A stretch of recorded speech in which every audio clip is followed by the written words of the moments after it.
This is how Shane Gillis just broke the internet. One man might be able to save the Bud Light brand, and that is Shane Gillis. I feel like you should be the new spokesperson. You could turn this motherfucker around. They better hurry up and give me some money or I'm going to start drinking Coors Light. If you're a fan of the young bull Shane Gillis, then you would know that the man absolutely loves drinking Bud Light. It's his favorite drink, and you can almost always catch him on the set of a podcast or on stage with a Bud Light in his hand. Well, very recently, Shane Gillis announced that he is now a proud partner of Bud Light, and how also he will be hosting Saturday Night Live later this month. Bud Light actually released a sneak peek of a Super Bowl commercial featuring Shane Gillis. I can't show too much of it because of copyright, but I'll show you just a few seconds. Hi! Impressive carrying skills, right?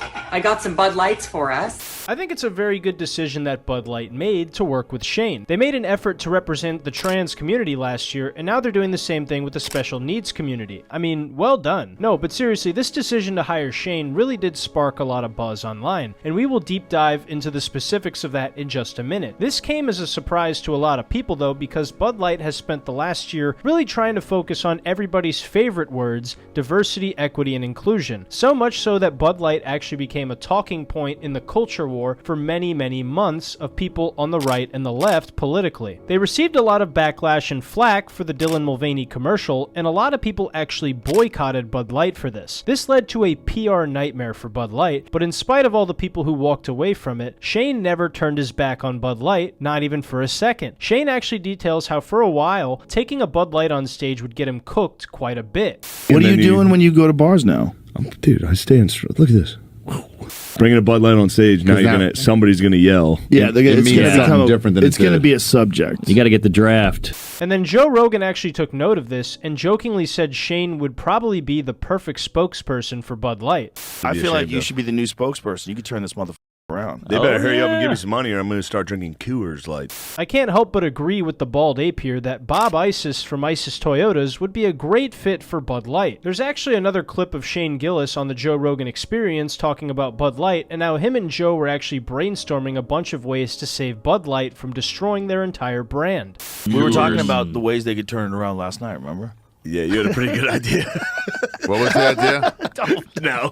Okay, fair. What is it? It was an idea that... So obviously, despite this being a bit tongue-in-cheek with the Pepe meme and all that stuff, Shane has obviously thought a lot about Bud Light and how he would go about saving them if he had to. With all the decisions Bud Light made over the last year, I think I can say with 100% certainty that this has been the best one. Because as I mentioned in my Shane Gillis Saturday Night Live video, which you should totally go watch after this one if you haven't seen it already, Shane is a real-ass dude who doesn't give a damn about your race, religion, color, creed, or sexual orientation. All he cares about is making you laugh if you watch his content or comedy. That's why he's become such a big comedian over the last few years, and why people absolutely adore him to no end. Partnering with Shane Gillis on top of the UFC certainly was a push in the right direction for making the fans of the brand much more satisfied. As obvious as it is that Shane is politically ambiguous, this decision from Bud Light did not stop journalists from showing their taint yet again, as they often do. There's a lot of publications online that wrote the exact type of dishonest journalist headline you would expect from a dying elitist scumbag news organization such as the Edge Media Network writing Bud Light's new partner, conservative comedian Shane Gillis. Shane has said on numerous occasions he's not conservative, and his comedy doesn't really lean any one way politically if you watch it and you're honest. These mouth-breathing mongoloids who became journalists just consider anything right of Joseph Stalin as conservative. That's why the general public on average no longer takes the mainstream media and publications seriously anymore. Another article is from Them, and it says, Bud Light is partnering with a comedian who was fired from SNL for anti-gay slurs. Right below the title, she calls Shane a controversial comic, which I don't really agree with. If Shane was that controversial, there would certainly be an equal amount of people who hated him to meet the massive fan base he's built over the years, but that opposition just simply is nowhere near the size of people who just think he's a funny comedian and support him. In fact, in a few comments about Shane, there are people who actually don't see why he's funny, but they don't go out of their way to bash Shane. And the reason is because Shane is very humble, even with the monumental amount of success he's been seeing in his career very recently. If Shane was pompous and constantly boasted about how he's uncancelable and how the people who hate him are just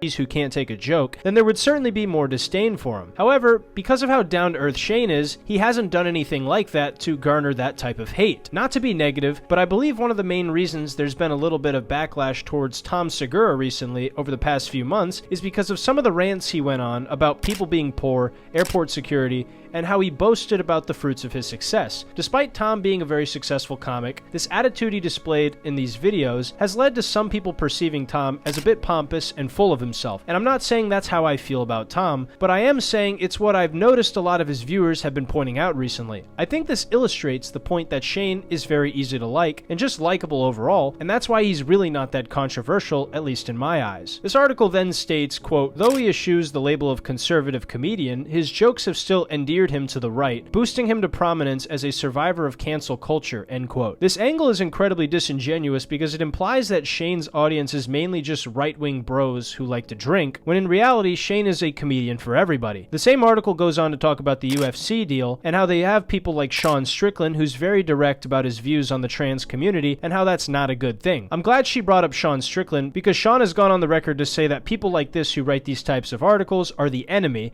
You are an infection. You are the definition of weakness. Everything that is wrong with the world is because of fucking you. And I can't help but agree with him on that. There's so many other trash articles that you could find, and they're all absolutely terrible, like Pink News saying Bud Light partner Shane Gillis has a history of anti-gay remarks. It's just an absolute crock of shit, and this is why people make fun of journalists. But while journalists are continuing to lose their mind about this decision, there's also people who've talked about this and have praised Bud Light. Brett Cooper from the Daily Wire seemed to be pretty supportive, and I'm sure the rest of the Daily Wire has similar opinions to her on Shane Gillis. Of course, Fox News and the corporate right has been outwardly supportive of Bud Light's partnership with Shane. I think Bud Light's 180 pivot is obviously good for their brand, because obviously people were mad at them for everything with Dylan Mulvaney, and a corporation's goal is to make money, and Dylan even came out and said that the way the backlash was handled initially was much worse than if they had just not hired a trans person at all. So this really just seems like Bud Light is back, and that Bud Light is for the dogs once again. I'm of course saying that lightheartedly because I don't really drink. To me, this all just makes perfect sense because Shane has always loved their brand, he's a comedian for all people,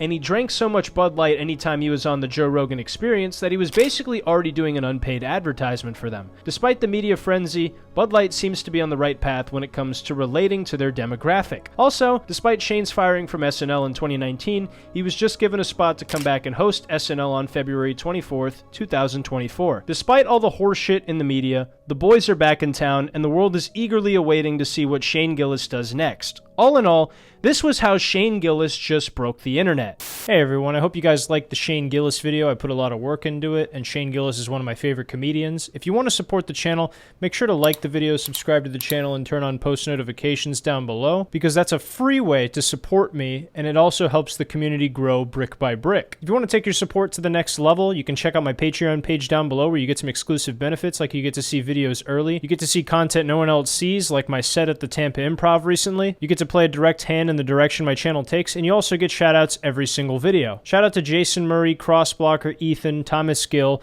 and Karsten, the newest patron, for being patrons and supporting me. But yeah, once again, I hope you guys enjoyed the comedy lore video. Take care of yourselves, your friends, your family, and your loved ones. I love you, and I'll see you in the next video. Take care.